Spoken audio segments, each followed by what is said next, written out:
Nalanda YouTube channel पर आप सभी का हार्दिक स्वागत। मैं आज आपको कक्षा 10 सामाजिक विषय के बारे में अध्याय 8 जिसका नाम है जल संसाधन, उसके कुछ संभावित प्रश्न बताऊंगी। ये जो अध्याय है बोर्ड में इस अध्याय से 3 अंक के प्रश्न आते हैं। एक तो आता है 2 अंक का प्रश्न जिसका उत्तर हमें लगभग 40 शब्दों में देना होता है, और एक प्रश्न आता है इसका मानचित्र में जिसमें बहुउद्देशीय परियोजनाओं के बारे में पूछा जाता है, उनको अंकित करना होता है।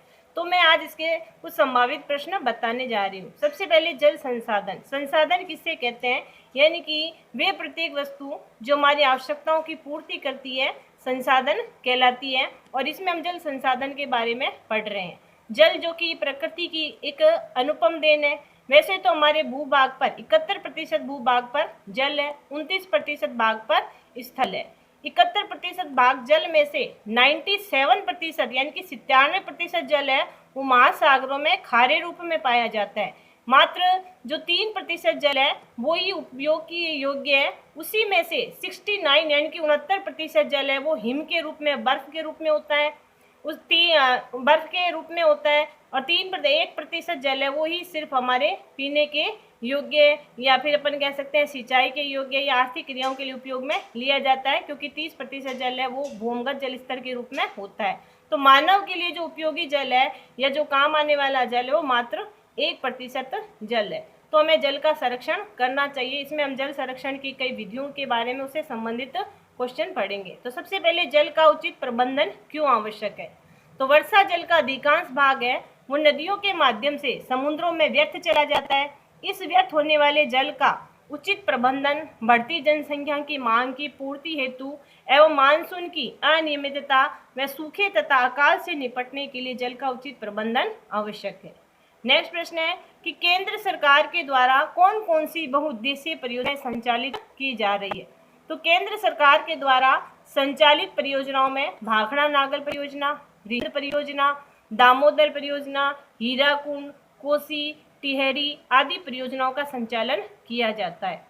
नेक्स्ट है कि राज्य सरकार के द्वारा संचालित परियोजनाओं के नाम बताओ। तो राज्य सरकारों के माध्यम से चंबल परियोजना ये राजस्थान और मध्य प्रदेश की संयुक्त परियोजना है।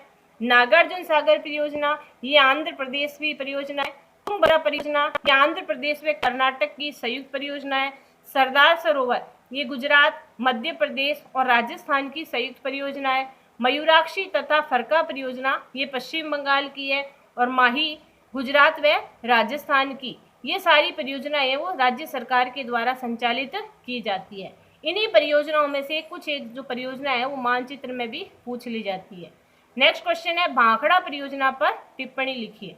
तो भाखड़ा नागल परियोजना देश की सबसे बड़ी व महत्वपूर्ण परियोजना है जो कि हिमाचल प्रदेश के बिलासपुर के निकट सतलज नदी पर स्थित है।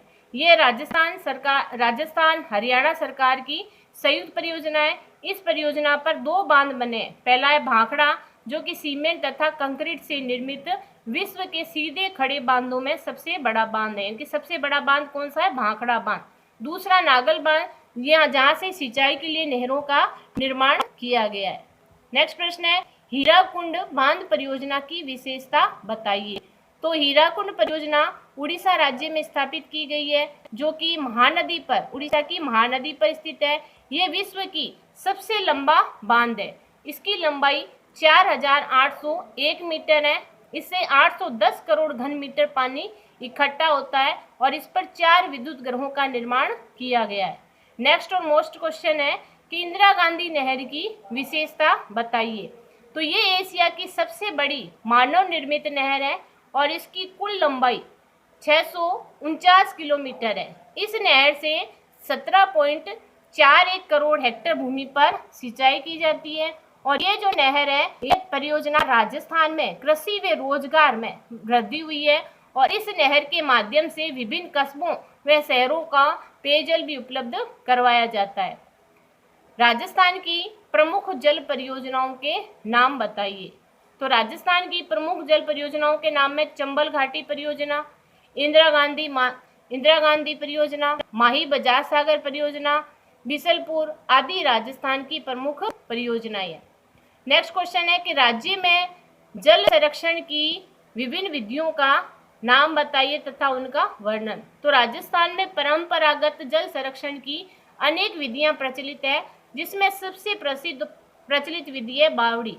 तो बावड़ी क्या होती है उसके बारे में ये कि ये चतुष्कोणीय, आयताकार, गोल, वर्तुलाकार होती है। ईंटों और कलात्मक पत्थरों को इनके प्रवेश के माध्यम में मध्य भाग तक उपयोग किया जाता है। इसके आगे आंगननुमा भाग होता है और इन भाग तक पहुंचने के लिए सीढ़ियां बनी होती है। सीढ़ियों पर कलात्मक मेहराब है, स्तंभ है, झरोखे होते हैं। राजस्थान के बूंदी जो शहर है उसे सिटी ऑफ स्टेप वेल्स कहा जाता है और आभानेर की चांद बावड़ी सबसे ज़्यादा प्रसिद्ध है। वैसे ये नाड़ी यानी कि ये तालाब का छोटा रूप होता है जो पश्चिमी राजस्थान में काफ़ी लोकप्रिय है। ये 4 से 5 मीटर गहरी होती है। इसका ऊपरी भाग होता है वो खुला रहता है और इसके पानी का उपयोग है वो ग्रामीण आबादी, पशुधन आदि के लिए किया जाता है। टांका ये पश्चिमी राजस्थान में जल संरक्षण का सबसे महत्वपूर्ण विधि है। इसमें भूमि में 5 या 6 मीटर गहरा खड्डा खोदकर बनाया जाता है। इसके ऊपर के भाग को पत्थरों से ढक दिया जाता है। राजस्थान में जल स्वावलंबन योजना के तहत ही टांके का निर्माण किया गया है। जोहड़ यानी कि शेखावटी या हरियाणा में वर्षा जल संग्रहण का साधन है। इसकी ऊपरी भाग टांके से बड़ा होता है तथा गोलाकार और खुला होता है, जहां बहने वाले वर्षा जल को अपने आगोर के माध्यम से एकत्रित किया जाता है और इसका जल है वो भी मानव व पशुओं के लिए उत्तम पेयजल का साधन है। बेरी, इसको छोटी कुई भी कहते हैं, ये भी तालाब या खडीन की आगोर भूमि में 5 से 6 फुट गहरा गड्ढा खोदकर बनाया जाता है, जो पश्चिमी राजस्थान, बाड़मेर और जैसलमेर में ज्यादा पाया जाता है। नेक्स्ट है खडीन यानी कि जैसलमेर जिले में मध्यकाल में पालीवाल ब्राह्मणों द्वारा अपनाई गई जल संरक्षण की तकनीक है जो कृषि व पेयजल के लिए उपयुक्त मानी जाती है। इसमें पहाड़ी भागों में वर्षा काल में बहुत बहते हुए जल को ढालू भागों पर कच्ची या पक्की दीवार बनाकर रोका जाता है।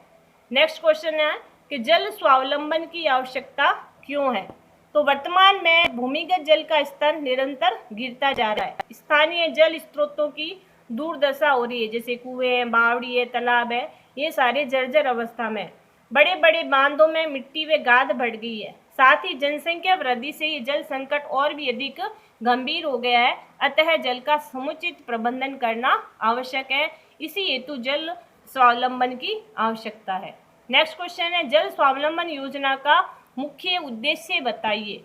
तो राज्य सरकार और भारत सरकार की मदद से स्थानीय स्तर पर जल प्रबंधन के माध्यम से राज्यों को आत्मनिर्भर बनाना, भूमिगत जल के स्तर और गुणवत्ता में वृद्धि और प्राचीन जल स्रोतों के पुनरुद्धार करना, जो विलुप्त हो रहे हैं, कुएं, बावड़ी, तालाब, नाड़ी आदि को पुनर्जीवित करना है। नेक्स्ट प्रश्न है माही बजाज सागर परियोजना के बारे में बताइए। तो ये जो माही बजाज सागर परियोजना है ये राजस्थान और गुजरात की संयुक्त परियोजना है। इस परियोजना से डूंगरपुर तथा बांसवाड़ा के आदिवासी क्षेत्रों में के आर्थिक विकास हेतु सिंचाई तथा विद्युत सुविधाओं के विकास के लिए बांसवाड़ा के बोरखेड़ा नामक स्थान पर माही बजाज सागर बांध बनाया गया है और गुजरात में कडाना बांध बनाया गया है। नेक्स्ट क्वेश्चन है चंबल घाटी परियोजना पर टिप्पणी। तो ये राजस्थान मध्य प्रदेश की संयुक्त परियोजना है। चंबल नदी पर 1953 में ये आरंभ हुई थी। इस योजना के प्रथम चरण में मध्य प्रदेश के मंदसौर जिले में गांधी सागर बांध, द्वितीय चरण में राजस्थान में रावत भाटा नामक स्थान पर राणा प्रताप सागर बांध, तीसरे चरण में कोटा बूंदी जिले की सीमा पर जवाहर सागर बांध व पिकअप बांध और विद्युत ग्रहों का निर्माण किया गया है। नेक्स्ट क्वेश्चन है कि राजस्थान में जल संरक्षण तकनीक को अपनाना क्यों आवश्यक है। तो राजस्थान में जल संरक्षण तथा जल प्रबंधन परंपरागत रहा है, क्योंकि अकाल तथा सूखे की आशंका यहाँ पर सदैव बनी रहती है। इस कारण स्थानीय जनता तथा शासकों ने वर्षा जल की एक एक बूंद सहज कर अधिकतम उपयोग की मानसिकता से इन विभिन्न तकनीकों को जन्म दिया है और धार्मिक आस्था से जुड़े होने से स्वतः ही संरक्षित होते रहते हैं, जिसके कारण ये स्रोत लंबे समय तक स्थानीय जीव जंतुएं, प्राकृतिक वनस्पति और मानव के लिए पेयजल की आपूर्ति करते हैं। तो ये जो थे वो जल संसाधन से संबंधित कुछ संभावित प्रश्न थे। आप इनका रिवीजन करना और इनको सुनना और अच्छे से तैयारी करना।